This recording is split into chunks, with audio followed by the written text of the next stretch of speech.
These three guys are cops, everybody! Busted. 3 Quebec provincial police officers, identities masked, one carrying a huge rock, Hey, put the rock down! nabbed for infiltrating a peaceful protest at Montebello. 3 people in question were indeed Sûreté du Québec police officers. President Bush signed a formal agreement that will end the United States as we know it. And he took the step without approval from either the U.S. Congress or the people of the United States. Crawford, Texas, 2005. Cancun, 2006. Ottawa, last month. At the highest levels, the 3 North American governments are making the Security and Prosperity Partnership a top priority. It's a plan devised by the Council of Foreign Relations, supported by big business and government elites, to integrate the economies of the United States, Mexico, and Canada, with, of course, no congressional or voter oversight or approval. It's good to be back at the Council on Foreign Relations. As Pete mentioned, I've been a member for a long time and was actually a director for some period of time. I never mentioned that when I was campaigning for re-election back home in Wyoming. The black bloc started smashing the police cars and set one of them on fire. After around 15 minutes, they walked north on Yonge Street, smashing windows along the way. There were no police to be seen anywhere. The streets were full of people going, just kind of doing normal things. At 4:20, they reached College, where they smashed more windows on their way back to Queen's Park. They also smashed some windows at a police station. When they arrived back at Queen's Park, they had all huddled in a circle to remove their black clothing. And then after that, I just lost track of them.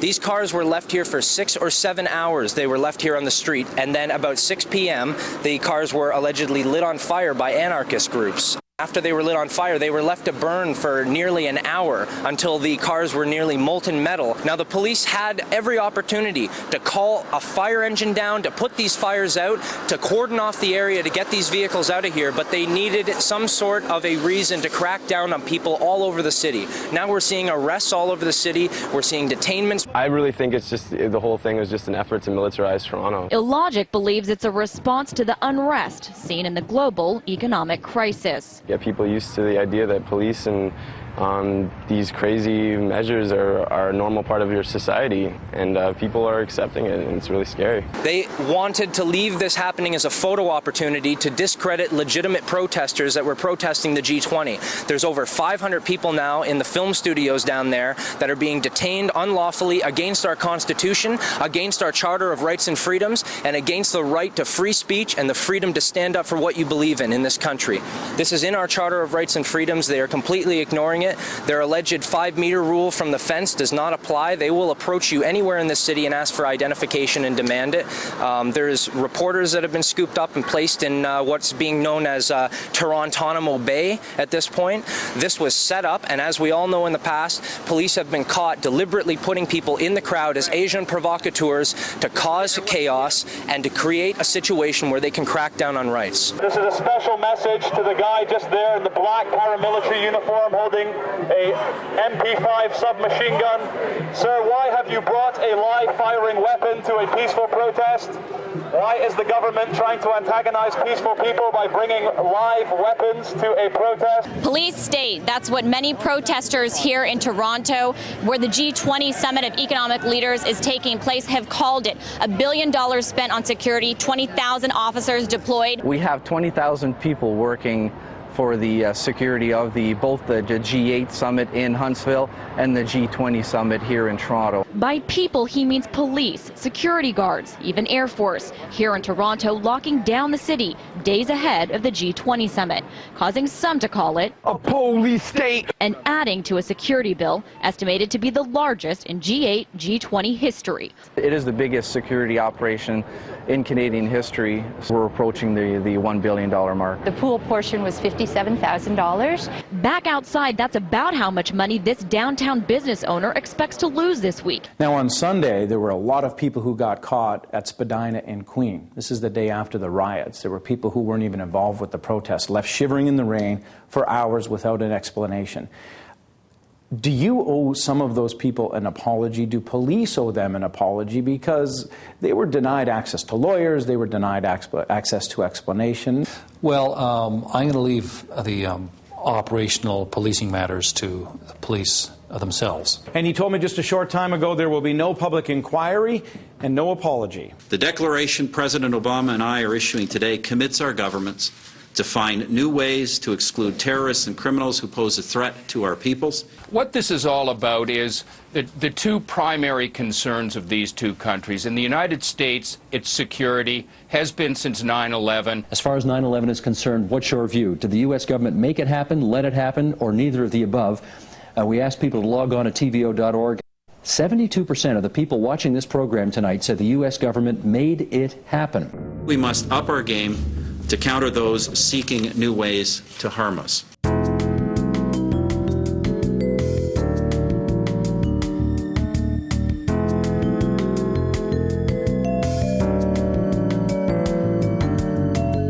Canadians will be asking how much of our sovereignty and our privacy rights will be given up to have more open borders and an integrated economy.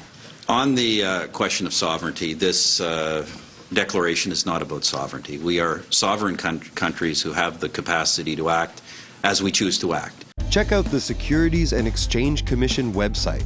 Just Google SEC. Here you could search for corporations.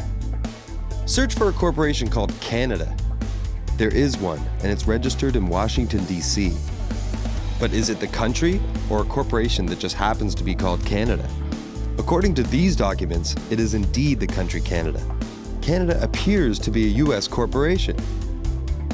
We are sovereign countries who have the capacity to act as we choose to act. You're all individuals! Yes, we're all individuals! That is the ultimate nightmare, which the world must take decisive and effective steps to prevent. And effective steps to prevent. Possession of chemical, biological, or nuclear weapons by terrorists would constitute a direct, undeniable, and lethal threat, including to Canada Australia and its people. Both the 1994 Miami Summit and the FTAA proposal were conceived and nurtured by a Rockefeller-created network. Prominent among the organizations sponsoring the Miami event were the Council of the Americas, founder and honorary chairman David Rockefeller, the Americas Society, chairman David Rockefeller, the Forum of the Americas, founder David Rockefeller, the Institute for International Economics, financial backer and board member David Rockefeller, the Trilateral Commission, founder and honorary chairman David Rockefeller. I was particularly pleased that you gave such a strong endorsement for the free trade agreement for all the Americas, subject that has been of great concern to me for many years. We share security threats that are very similar on both sides of the border. I can't even imagine what the Canadians are thinking. The Canadians, they've got a wonderful country, wonderful people. They're being rolled over just like we are. It's a deal that few have even heard of. These are the first details we're hearing about it, and, you know, there's very little in the news release. A summit is scheduled in Canada later this summer, but current information on any agreements is scarce. Some wonder why there haven't been public discussions about the goals being pursued. It is going to be just as big as the free trade deal that was ushered in. I mean, is that the scope of what we're looking at here? Well, we don't really know. The Security and Prosperity Partnership will deliver neither security nor prosperity for the simple reason that it's not so far been democratic. Most of the discussions have been taking place behind closed doors. A couple of my opposition leaders have speculated on massive water diversions and superhighways to the continent, maybe interplanetary, I'm not sure as well. You call them political scare tactics. If you've been in politics as long as I have, you get used to that kind of technique where you lay out a conspiracy and then force people to try to prove it doesn't exist. Conspiracy. Senator Obama says he sees no evidence of a North American union. Even some news organizations are criticizing me for raising the issue. Time magazine journalist Joe Klein accused me of, quote, spewing false inflammatory nonsense. So we asked Bill Tucker to report on the issue. he found there's plenty of evidence. The Smartport website says it offers, quote, the heart of a rail corridor spanning coast to coast across the U.S. and extending from Canada to Mexico. A NAFTA railway. In Texas, planning and development is underway for what are officially called transportation corridors. The Trans-Texas Corridor, I-69, a combination of rail lines, utility lines, car and truck lanes, planned to be as wide as 3 football fields laid end to end. It will be financed by a private foreign company, most likely Spain's Centra, who will then own the lease on the road and the revenue generated by the tolls. Texas may use eminent domain to lay claim to some of the land needed to build it. For an imaginary road, there is a lot of money and effort involved and some very real opposition. We don't want this corridor! Maybe interplanetary Conspiracy. Watchdog group Judicial Watch dug up documents through the Freedom of Information Act. The work plan states the establishment of a grant fund for development with U.S. and Canadian resources to finance the development of physical infrastructure in Mexico. It's in our interests that the Canadian lifestyle be as strong as it is, and it's in our interest that prosperity spread to Mexico. How can you harmonize and merge laws together with a narco state? I mean, that is what Mexico is. It's an oligarchy. It has nothing to do with the way we govern. Many in the mainstream media absolutely refuse to acknowledge the reality. There are 5 guys who are deciding what we hear as news and information. We are grateful to the Washington Post, the New York Times, Time Magazine, and other publications whose directors have attended our meetings and respected their promises of discretion for almost 40 years. It would have been impossible for us to develop our plan for the world if we had been subject to the bright lights of publicity. But the world is now more sophisticated and prepared to march toward a world government, a world government, a world government, a world government, a world government. It's good to have an outpost of the council right here down the street from the State Department. We get a lot of advice from the council, so this will mean I won't have as far to go to be told what we should be doing and how we should think about the future. They threatened my wife. They've now fired a shot at my house, and while my wife was standing next to the car. It's become something else. And if anybody thinks that we're not engaged in a battle for the soul of this country right now, you're sorely mistaken. What I'm about to say is fact. The secret organizations of the world power elite are no longer secret. They have planned and are now leading us into a one-world communist government. The combining of national governments started with the European Union. That union started with trade agreements, then a common currency, the euro. Now it's North America's turn. Building on the North American Free Trade Agreement, the NAFTA section of the Commerce Department is busy drafting laws and regulations for a North American Union. The globalists are done gobbling up third world countries. They're moving on to Europe and the United States now. No one is safe. Australia, Canada, you name it.